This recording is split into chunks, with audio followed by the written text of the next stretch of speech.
Viewers, we're here live at Cedarwood Court in sangotedo to bring you current updates on the level. As you can see,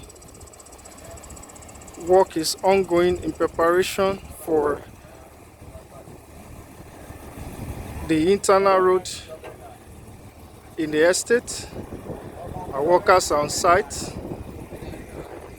As you can see, sand filling is ongoing to ensure the laying of the interlocking tiles. The estate is 100% dry, as you can see. Here at Cedarwood Estate, we are committed to making land and home ownership dream a reality for